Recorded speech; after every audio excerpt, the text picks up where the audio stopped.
Hola a todos, bienvenidos al Árbol Rojo una vez más. Hoy vamos a hablar del nacimiento del personaje más influyente de la historia de la humanidad. Una historia que será completamente distinta a como ha sido de no haber existido. Algún día, cuando trate el cristianismo en la saga de las religiones, haremos un análisis de los cambios que se han producido por su influencia. Pero hoy, en estas fechas en las que se celebra su nacimiento, vamos a hablar de eso precisamente. Ya hicimos un vídeo en el que hablamos del origen de la Navidad, del auténtico origen, que no es el que normalmente se dice, es decir, que Jesús no nació en el año 1 ni un 25 de diciembre, ni tampoco es cierto que los cristianos pusieron esa fecha para tapar ninguna otra. De eso ya hablamos en aquel vídeo. Si no lo visteis y tenéis dudas de lo que estoy diciendo, pues os dejo el enlace para que lo veáis. Y tampoco vamos a hablar de los supuestos dioses que algunos aseguran por ignorancia que nacieron el 25 de diciembre. A aquello le dedicamos 2 vídeos donde analizamos en profundidad todo eso. No, en el vídeo de hoy lo que vamos a hablar es de la fecha de nacimiento, es decir, ¿cuándo nació Yeshua de Nazaret? ¿En qué año y qué día? Lo primero que hay que decir es que no se tiene la fecha exacta de su nacimiento, pero si sumamos el conocimiento de todo lo que tenemos gracias a todas las fuentes históricas, podemos acercarnos bastante. En la antigüedad los cristianos primitivos manejaron diversas fechas, como ya la mencionada 25 de diciembre, calculada por Sexto Julio Africano, también mencionada por Hipólito y por Orígenes, que sería la que se establecería al final como nacimiento como fecha de la Navidad en el siglo IV. En lo que es la Iglesia Oriental, pues manejaban el día 6 de enero, también hablamos de eso en el otro vídeo. Después existen otros obispos, otros apologistas cristianos que tenían distintas fechas, como Clemente de Alejandría, que a mediados del siglo II pues aseguraba que era un 20 de mayo. Pero bien, la cuestión es cómo podemos averiguarlo. Pues vamos allá. Lo primero es averiguar el año. La razón por la que no nació el año 1, es decir, que el calendario tal como lo tenemos está mal, es porque el Papa Hormisdas en el año 525 quiso cambiar el calendario, para que empezase, lo que es la fecha del año 1, fuese tras el nacimiento de Jesús y no tras la fundación de Roma, que tras la caída del imperio pues era hasta un poco vergonzoso. El problema es que se encontró es que se sabía popularmente que Jesús había nacido durante el reinado de Herodes el Grande, siendo Augusto emperador, pero se sabía poco más. El trabajo de calcularlo se lo encargó a un monje, un astrólogo, matemático y erudito de origen bizantino llamado Dionisio el Exiguo, que el mote realmente le viene que ni pintado porque se quedó corto, se equivocó por unos años. Pero tampoco hay que desmerecer su trabajo, posiblemente fue una tarea titánica para aquella época con los medios de los que dispondría. Hay que entender que el Imperio Romano ya había caído cuando este hombre era un adolescente y que las fuentes pues eran prácticamente inexistentes y los registros estaban perdidos o todos los que quedaban estaban hechos un caos. Y no se sabe exactamente en qué se equivocó. La mayoría de los entendidos creen que fue a la hora de calcular la suma de los reinados de los distintos emperadores por aquellos que correinaron, digamos, con otros. O también hay quien cree que se equivocó porque no contabilizó los años en los que Augusto reinó bajo el nombre de Octavio. Independientemente de la razón por la que se equivocó, lo cierto es que al final calculó mal el año de la fundación de Roma y puso el nacimiento de Jesús en el año 753 del calendario romano. Por lo que ese año, el 753, pasó a ser el año 1. Recordemos que en aquella época en Europa no se usaba el número 0. El número 0 no existía, no se usaba en matemáticas en Europa en aquella época, por lo que desde el año -1 se pasa al año 1. Y esa es la razón que los siglos se cuentan cuando termina cada centena. Es decir, que el siglo XXI empezó en el año 2001 y no en el año 2000, como se decía todo el mundo en ese momento, incluyendo los ignorantes medios de comunicación que, lejos de sacar a la gente del error, pues digamos lo aumentaban. La cuestión es, ¿cómo calculamos el año de nacimiento? ¿Qué datos tenemos? Pues bien, el primer dato que hay que tener en cuenta es que nació durante el reinado de Herodes el Grande. Hoy sabemos que Herodes murió en el año -4. Herodes mandó matar, no sabemos exactamente cuándo, a todos los niños de la ciudad de Belén que tuviesen menos de 2 años. Y esto nos puede ayudar a pensar de que Jesús podía llevar ese tiempo, digamos, haber nacido durante ese tiempo. Pero realmente no sirve de nada porque la gente cuando menciona esto da a entender que Herodes ya tenía un pie en la tumba cuando dio esa orden. Y realmente no lo sabemos. Y respecto a la historicidad de ese hecho, que aunque no hay más fuentes que la mencionan, es perfectamente posible. Ya que primero, no tenemos prácticamente fuentes de esa época. Muchísimos de los acontecimientos que pasaron no se registraron, y si lo hicieron no nos ha llegado, como atestiguan pues innumerables yacimientos arqueológicos de esa época, de los cuales no tenemos registros antiguos, no tenemos ningún registro escrito. Sin embargo, los yacimientos están ahí de acontecimientos que pasaron y no sabemos qué ocurrió. Y que además el alcance de dicha matanza, que mucha gente piensa que son miles de niños, realmente, dado el tamaño de la población que tendría Belén en esa época, realmente no alcanzaría más de 10-20 niños. O sea, esa sería realmente la cantidad de niños a los que afectó, digamos, esta orden de Herodes. Por lo cual, realmente no es algo que, para las barbaridades que se hacían en aquella época, pues llamase especialmente la atención. Y esta orden realmente es muy coherente con lo que sabemos de la personalidad de Herodes por otras fuentes no cristianas, como pueden ser Filón o Josefo. Fijaos que Augusto, el emperador Augusto, decía de Herodes que era mejor ser el cerdo de Herodes que su hijo, porque siendo judío el cerdo estaba a salvo, y hijo se cargó al menos uno. Bien, pues ya tenemos una fecha, digamos, máxima, un límite máximo de nacimiento, que sería el año -4. Ahora calculemos el límite más antiguo posible. Jesús nació en Belén, en un año en el que su padre José tuvo que ir a su lugar de origen, al lugar de su familia, para censarse. Él era de la tribu de David, y la ciudad de David era Belén, por lo cual tenía que ir a Belén. Y muchos afirman erróneamente que el censo que hubo en esa época fue en el año 6 de nuestra era, afirmando que por tanto eso es un error. Y ese dato que se le sacan de Josefo, lo sacan, pero obvian o ignoran que Josefo está hablando de un censo de bienes, no un censo de personas, y que además de esto hubo más censos. Tenemos más información de otros censos. Por ejemplo, en el Res Gestae Divi Augusti, que podría decirse que es una especie de biografía, un tanto propagandística, todo hay que decirlo, de los hechos del emperador Octavio Augusto, de la cual existen varias copias en griego y una en latín. Es un texto en piedra, que el primero de ellos, la primera copia, pues se descubrió en el siglo XVI, la última en el siglo XX, sin que haya prácticamente diferencias reseñables entre ellas. Fue escrita en el siglo I, aproximadamente el año de la muerte del emperador, o un año próximo a este. Como curiosidad, pues diré que el artículo de la Wikipedia tiene un error grosero en esto, porque afirma que se escribió años antes de la muerte de Augusto, y puede que parcialmente sí se escribiese en parte, pero entero desde luego no. ¿Por qué? Porque en estos hechos de Augusto hay acontecimientos del año de la muerte de Augusto, por lo tanto es mentira que se escribiese años antes. Bien, pues estos hechos de Augusto, en estos hechos de Augusto se habla de que Augusto hizo 3 censos. El primero de ellos en el año -22 de nuestra era, el segundo en el año -8 y el tercero en el año 14. Y es muy posible, realmente yo personalmente estoy convencido, que el censo del año -8 es el que habla el Evangelio. Si bien en principio parece que solo en Roma, en las provincias adyacentes, es mucho más que probable que inmediatamente después se hicieran el resto del imperio para controlar la población de todo el territorio, sobre todo por cuestiones fiscales. Por lo que si en el Roma se hizo en el año -8, es más que probable que ese mismo año o al año siguiente, o como mucho a 2 años después, se hiciese pues en el resto del imperio, incluido Palestina. Y tenemos de esto, que estoy afirmando como una cosa que parece que es una opinión personal, realmente tenemos una prueba. Tenemos un documento encontrado de un censo local en Cirene, en Libia, en el año -7. Tenemos ahí, al ladito, en el año -7, un documento que nos confirma un censo en el año -7. Y apostaría que ese fue el año realmente en el que se hizo en toda esa zona. Posiblemente por cuestiones de los problemas que tenían con Roma, todos los habitantes de esa zona del imperio, pues se atrasaría algo, y de ahí que fuese en el año -7 y no en el año -8. Y realmente la arqueología ha encontrado censos locales de los cuales antes pues no se tenía ni idea. En la Galia, por ejemplo, se han encontrado 2, uno en el año -27 y otro en el año -12. También en Egipto se han encontrado varios. De hecho, se ha encontrado que había un censo cada 14 años desde el año -9 durante un tiempo. Por lo cual, cuando Lucas, además, cuando se refiere al censo, en Lucas 2, dice este primer censo. Lo que significa, lo que queda claro, es que después hubo al menos uno más. Por lo que probablemente sea el censo de bienes a los que se refiere Josefo del año 6, cuando se incorporó Palestina a la provincia de Siria tras la muerte de Arquelao, o bien se refiere al tercero de los censos ordenado por Augusto en el año 14.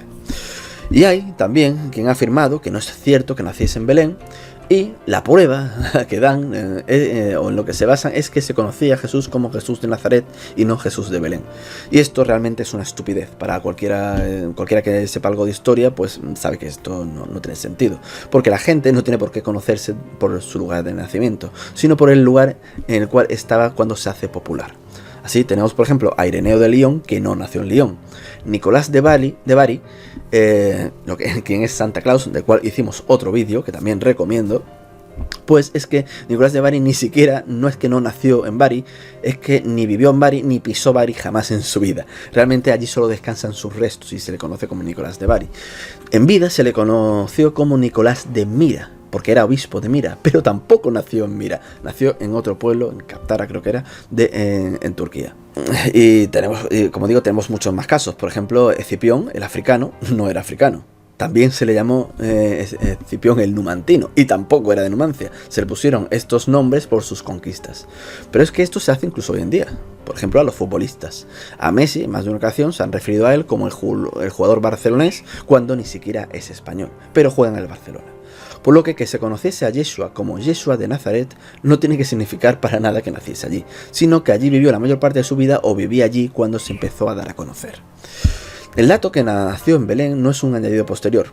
El origen que dio esa información a la fuente lucana procede sin duda de alguien que conocía Palestina, porque el hecho de cuando indica que subió a Belén lo confirma, ya que Nazaret está por debajo en altitud a Belén en algo más de 200 metros. Por lo que una persona que no estuviese familiarizada con esa ruta, ese dato no lo sabría. Es un dato que parece que no tiene importancia, pero la tiene.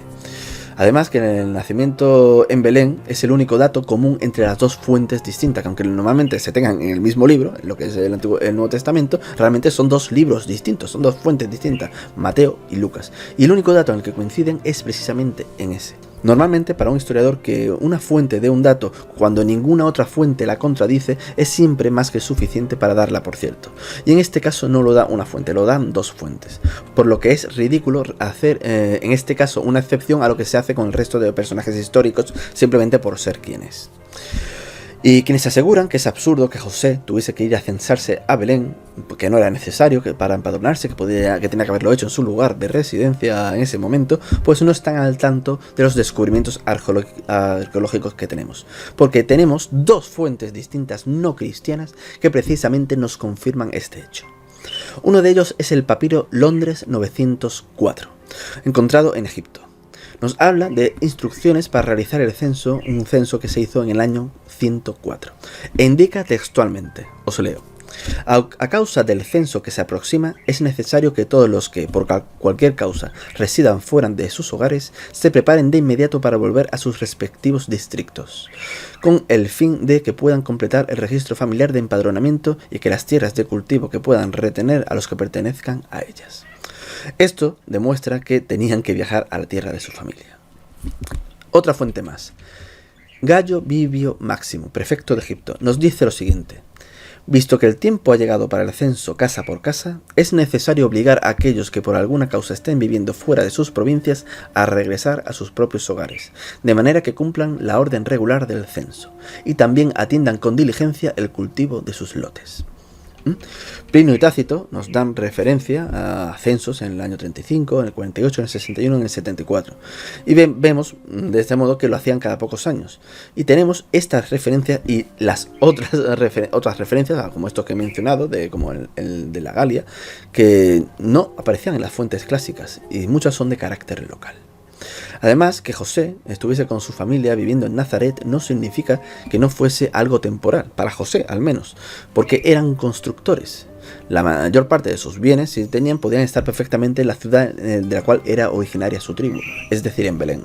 Además, que sabemos que la familia, o sea, lo que es la familia María y Jesús, no regresaron a Nazaret tras el nacimiento de Jesús, sino que se quedaron y se establecieron en Belén, un lugar que realmente era mucho más propicio por su cercanía a Jerusalén. Y allí estuvieron hasta que tuvieron que huir a causa de Herodes.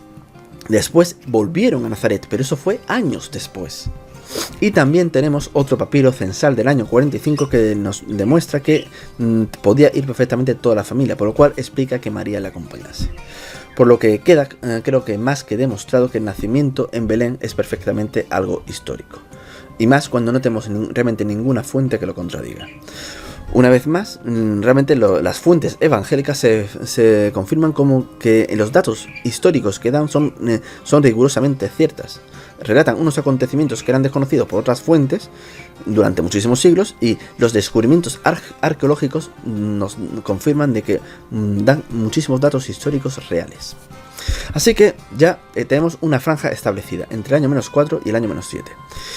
Pero podemos realmente determinar casi seguro que es el año -7 por dos razones. La primera es precisamente ese documento que nos habla del censo de Cirene del año -7, tras el de Roma del año -8, lo cual creo que queda bastante claro que en Palestina tuvo que ser realmente en uno de esos 2 años. Pero es que también tenemos la cuestión de la estrella. La conocida como la estrella de Belén es parte del relato que realmente a los ojos del análisis históricos es un tanto extraña. Y no, como podría pensar alguno, que me estoy refiriendo a que fuese un adorno. No me refiero a eso, sino más bien todo lo contrario.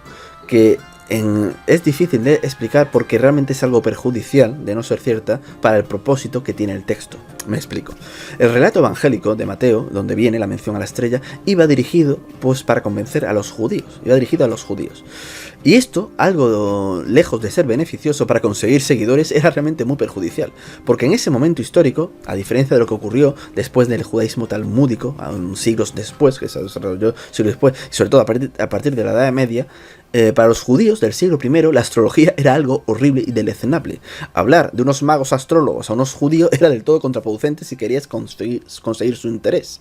Este astro, que no estrella, pudo ser realmente de suma importancia para unos sacerdotes caldeos que los podías incluso llevar a viajar durante más de 1000 kilómetros en rutas de caravanas durante meses para llevar una ofrenda, la ofrenda que su religión se le hace a Ahura Mazda, al dios supremo, a un recién nacido. También puede ser una coincidencia que estuviesen allí por casualidad y se encontrasen pues con estos acontecimientos que les llegasen a sus oídos. Esto no lo podemos saber, pero lo que sí es casi seguro es que esta estrella de Belén fuese realmente una conjunción triple que se dio en el año -7 de dicho año. Sabemos del interés que realmente podían tener los astrólogos caldeos por una fuente que precisamente no es cristiana. Pues mucha gente se cree que esta mención solo aparece en los textos cristianos y no es así. Tenemos otra fuente no cristiana, una tablilla encontrada en Sipur, que en el año 1925 Schnabel descifró haciendo este descubrimiento. En esta tablilla neobabilónica se describe dicha conjunción triple, en mayo, en septiembre, octubre y por última vez en diciembre. Johannes Kepler, pues ya descubrió también esta conjunción en el año -7, en el año 1603. Y el judío Abravanel, un siglo antes que Kepler, descubrió que su Mesías judío debía llegar precisamente con dicha conjunción.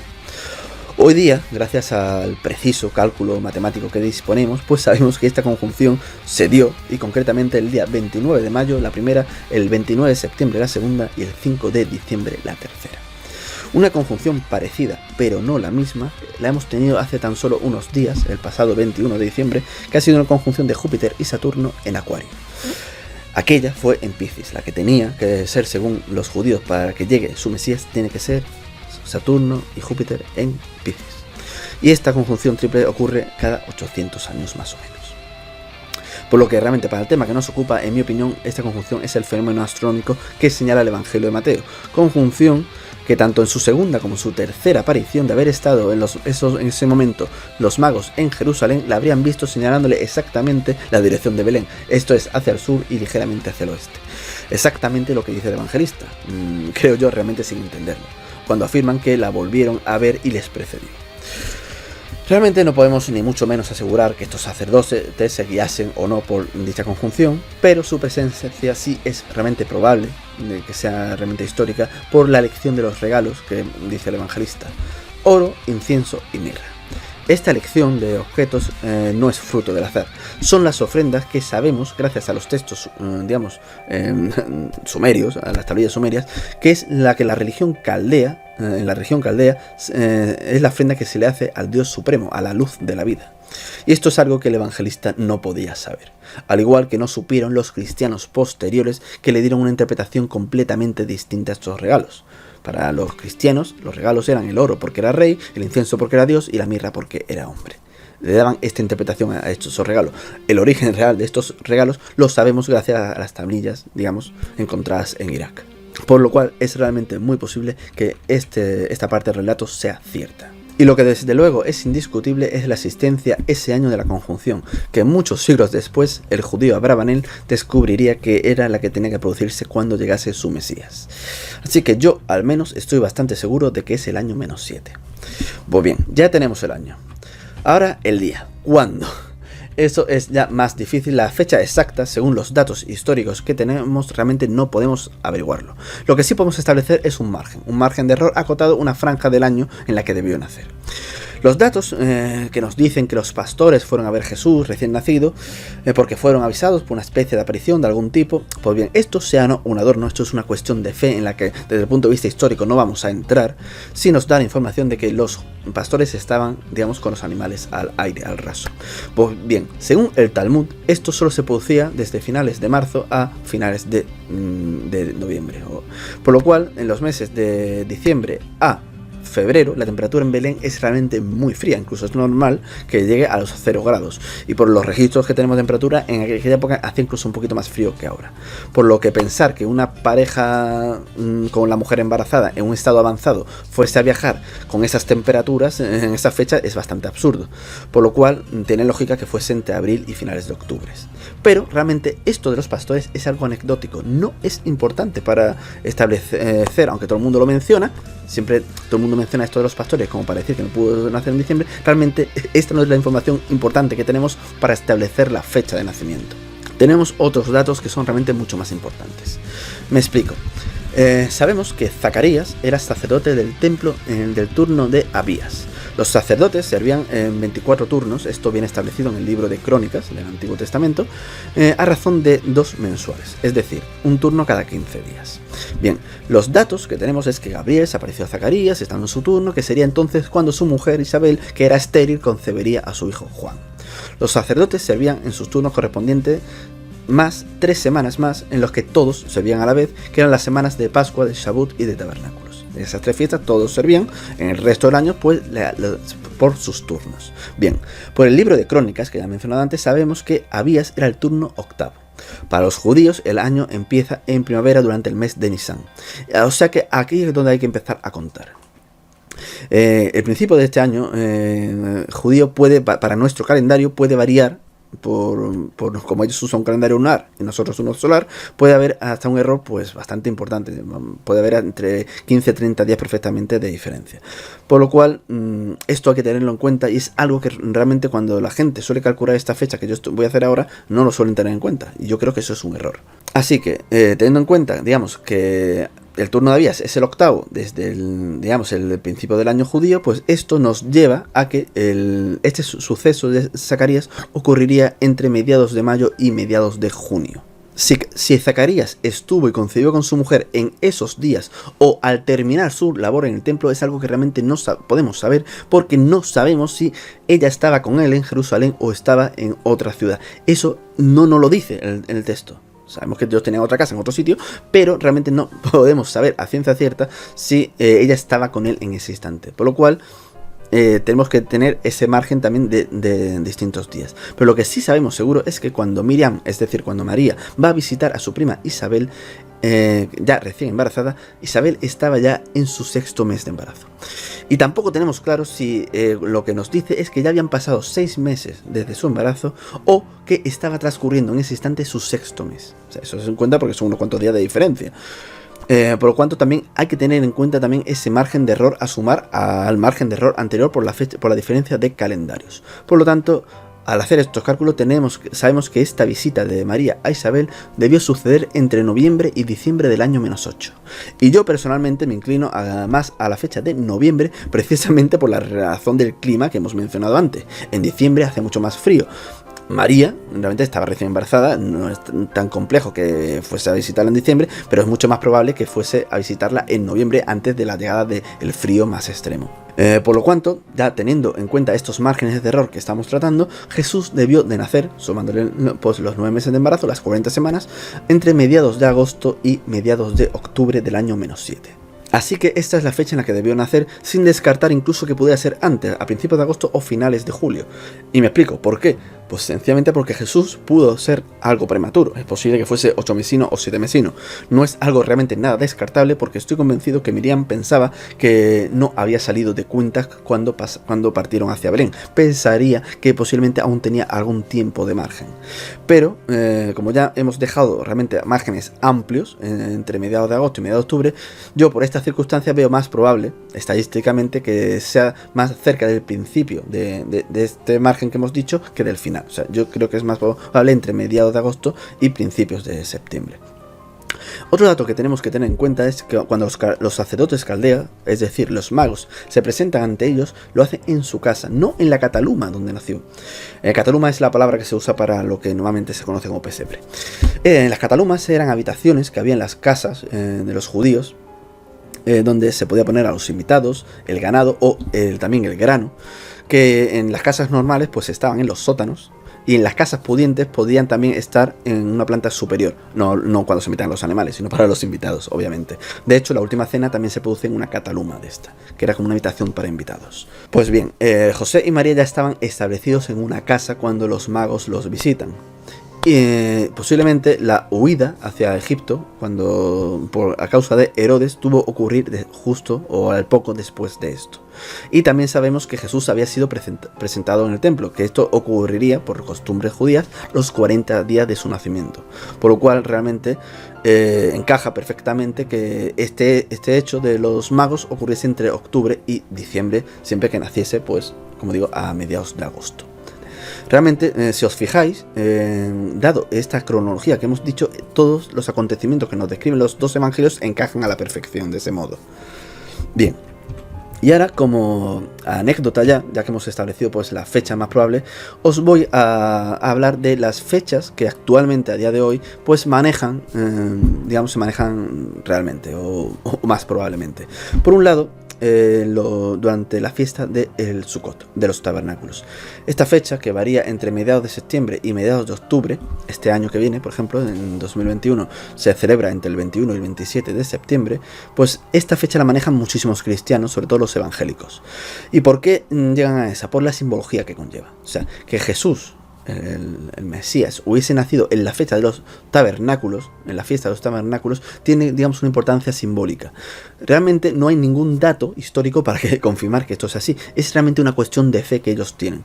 Pero es cierto que sí encaja dentro del periodo que hemos establecido.